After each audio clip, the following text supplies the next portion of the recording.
కేంద్రం ప్రవేశపెట్టిన తాత్కాలిక బడ్జెట్ అన్ని వర్గాల వారిని సంతృప్తి పరిచేలా ఉందని ప్రముఖ ఆర్థిక రంగ నిపుణులు నరసింహమూర్తి స్పష్టం చేశారు. అభివృద్ది సంక్షేమాన్ని పరుగులు పెట్టించేలా ఉందన్నారు. వేతన జీవులు తక్కువ భూమి ఉన్న రైతులకు లబ్ది చేకూరుస్తుందని అభిప్రాయం వ్యక్తం చేశారు. మొత్తంగా ఈ బడ్జెట్కు 100కు 90 మార్కులు వేయొచ్చని పేర్కొన్నారు. న్యాచురల్గా ఇదివరకున్న 2 lakh దాన్ని 2.5 lakh చేశారు బేసిక్ ఎగ్జామ్షను. అదేవిధంగా స్టాండర్డ్ డిడక్షన్ ఇచ్చారు. అదేవిధంగా ఏటీసీ లిమిట్ పెంచారు. ఇవన్నీ ఇంతవరకు చేస్తూ వచ్చారు. దానికంటే కూడా ఇన్ఫ్లేషన్ పెరగటం వల్ల ట్యాక్స్ బయోన్సీ ఎక్కువైంది, ఇన్ఫ్లేషన్ తగ్గడం వల్ల మీకు సేవింగ్స్ ఎక్కువే మధ్యతరగతిలో. దానికి ఇప్పుడు ఏం చేశారంటే బేసిక్ ఎగ్జామ్షన్ లిమిట్ 5 లక్షలకు చేశారు ట్యాక్స్. అది కాక స్టాండర్డ్ డిడక్షన్ 50,000 పెంచారు 40,000 నుంచి. సో దీనివల్ల ఈ బేసిక్ ఈ రెండింటి వల్ల మీకు ఆల్మోస్ట్ అంటే ఏటీసీ బెనిఫిట్ కూడా ఉంది.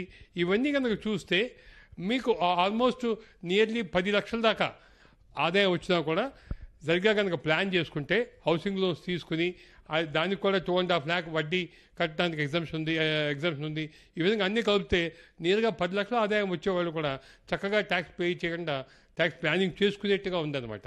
వ్యవసాయ రంగానికి ఎట్లా ఉంది సార్? వ్యవసాయ రంగానికి ముఖ్యంగా వ్యవసాయ రంగంలో మెయిన్ బూస్ట్ ఏమిటంటే సంవత్సరానికి 6,000 per acre up to 2 hectares ఉన్న వాళ్ళకి ఇది డబ్బు direct DBT direct cash transfer అకౌంట్స్లో వచ్చేట్టు చేశారు.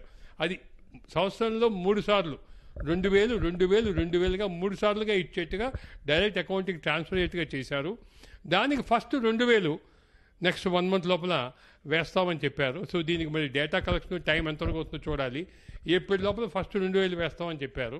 అది మనం చూడాలి ఎంతవరకు వేయగలరు. ఎందుకంటే చాలా డేటా కలెక్ట్ చేయాలి దేశం మొత్తం. ఈ ఫస్ట్ ఈ 20,000 ఈ బడ్జెట్లోనే పెట్టాం. 18-19లో 75,000 కోట్లు 19-20 బడ్జెట్లో పెట్టామని చెప్పారు.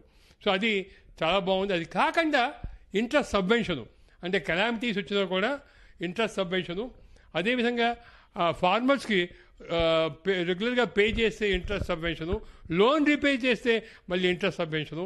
ఈ విధంగా ఫార్మర్స్కి చాలా బెనిఫిట్స్, లోన్ రీపేమెంట్ కల్చర్ రావడానికి వీలుగా బెనిఫిట్.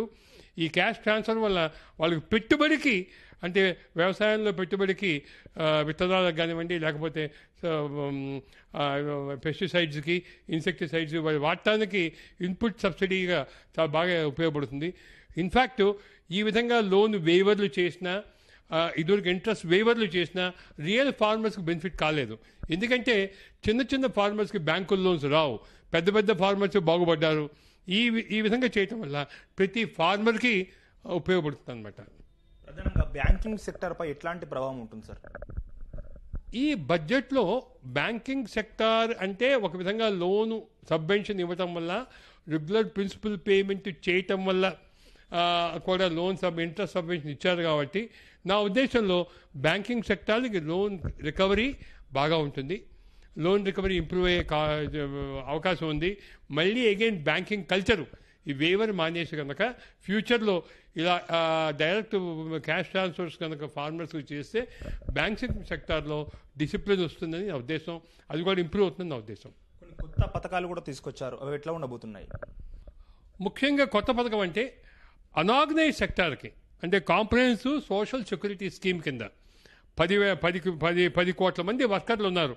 అంటే ఏమిటంటే కన్స్ట్రక్షన్ సెక్టార్ కానివ్వండి, మిగతా ఆటో డ్రైవర్స్ కానివ్వండి, డిఫరెంట్ సెక్టార్స్లో సరిగ్గా చిన్న ఎంప్లాయీస్ అంటే 15,000 కంటే ఎంప్లాయ్మెంటు శాలరీ తక్కువ ఉన్న వాళ్ళకి ఎలిజిబిలిటీ ఇస్తూ నెలకి 3,000 రూపాయలు రిటైర్మెంట్ 60 ఏళ్ల తర్వాత పెన్షన్ వచ్చేట్టుగా ఒక కాంప్రహెన్సివ్ ప్రైమ్ మినిస్టర్ శ్రమ యోగి చెప్పి స్కీమ్ అనౌన్స్ చేశారు. అదేవిధంగా రెండోది గొప్ప స్కీమ్ ఏంటంటే రాష్ట్రీయ కామధేను ఆయోగం చెప్పి ఆల్ యానిమల్ హస్బెండరీకి, కౌస్కి దానికి చేశారు.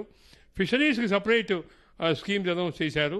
ఈ విధంగా స్కీమ్స్ అనౌన్స్ చేసినవి చూస్తే నియర్గా ఒక 10 రకాల స్కీమ్స్ బేసికల్లీ సొసైటీలో తక్కువ బడుగు బలహీన వర్గాలకి అప్లై అయ్యేటి స్కీమ్స్ చేశారు. అదేవిధంగా ఉమెన్ లెడ్ డెవలప్మెంట్ కానీ స్కీమ్ అనౌన్స్ చేశారు.